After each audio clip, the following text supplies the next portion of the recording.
ಒಳಗಡೆ ಬಂದಿದ್ದೀವಿ. ಇದು ದಂಧೆ. ಈ ಕಡೆ ಬರಪ್ಪ ಸ್ವಲ್ಪ ಮಹೇಶ್. ಇಲ್ಲಿ ನೋಡಿ, ನನ್ನ ಹಿಂಭಾಗದಲ್ಲಿ ಇರೋದು. ಈ ಕಡೆ ಬಂದ್ಬಿಡಿ ಸರ್. ಬಹುತೇಕವಾಗಿ ಇನ್ಸ್ಪೆಕ್ಟರ್ ಅಲ್ಲಿ ಏನಿದಾರೋ ಅಲ್ಲಿ ಊರಿಗೆ ಕೂರ್ತಾರೆ. ಈ ಕಡೆ ಬನ್ನಿ ಮಹೇಶ್.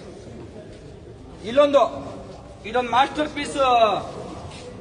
ಪೀಸ್ ಕ್ಯಾಬಿನ್ ಇದೆಯಲ್ಲ, ಈ ಮಾಸ್ಟರ್ ಪೀಸ್ ಕ್ಯಾಬಿನ್ ಇಂದ ಇಡೀ ಕರ್ನಾಟಕ ಸರ್ಕಾರಕ್ಕೆ ತಿಂಗಳಿಗೆ ಕೋಟ್ಯಾಂತರ ರೂಪಾಯಿಗಳ ಅಕ್ರಮ ಕಪ್ಪು ಹಣ ಹೋಗೋದು ಈ ಮಾಸ್ಟರ್ ಪೀಸ್ ಕ್ಯಾಬಿನ್ ಇಂದ. ಇಲ್ಲಿಂದ ಬಹುಶಃ ಇದುವರೆಗೂ ಸಾವಿರಾರು ಕೋಟಿ ರೂಪಾಯಿಗಳ ಹಣ ಇಲ್ಲಿ ಟ್ರಾನ್ಸಾಕ್ಷನ್ ನಡೆದಿದೆ. ಕಪ್ಪು ಹಣ ನೇರವಾಗಿ ಇಲ್ಲಿಂದ ರಾಜ್ಯದ ಮಂತ್ರಿಗಳಿಗೆ, ಮುಖ್ಯಮಂತ್ರಿಗಳಿಗೆ, ಸರ್ಕಾರ ನಡೆಸೋರಿಗೆ ಈ ಮಾಸ್ಟರ್ ಪೀಸ್ ಕ್ಯಾಬಿನ್ ಸರಿ ನೋಡ್ಕೊಳ್ರಪ್ಪ.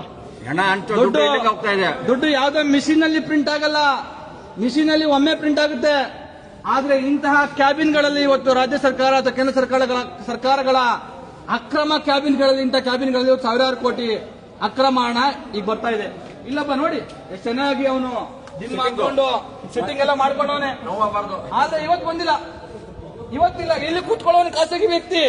ನಾನೇ ಖುದ್ದಾಗಿ ಇಲ್ಲಿ ಬಂದಾಗ ನನ್ನ ಹತ್ರ 300 ರೂಪಾಯಿ ಇಲ್ಲ 500 ರೂಪಾಯಿ ಕೊಡು ಅಂತ ಕೇಳಿದವನು ವ್ಯಕ್ತಿ ಇವನು ಇಲ್ಲಿ ಕೂತಿದ್ದ. ಇವತ್ತು ಆ ವ್ಯಕ್ತಿ ಇಲ್ಲ. ಇವ್ರು ಹಸಿ ಸುಳ್ಳನ್ನ ಇನ್ಸ್ಪೆಕ್ಟರ್ ಹೇಳ್ತಾ ಇದ್ದಾರೆ. ಅಲ್ಲಿ ಇನ್ಸ್ಪೆಕ್ಟರ್ ಕೂರ್ತಾರೆ ಅಂತ ಡಬಲ್ ಆಕ್ಟಿಂಗ್. ಇವರೊಂದು ಇನ್ಸ್ಪೆಕ್ಟರ್, ಅವರೊಂದು ಇನ್ಸ್ಪೆಕ್ಟರ್.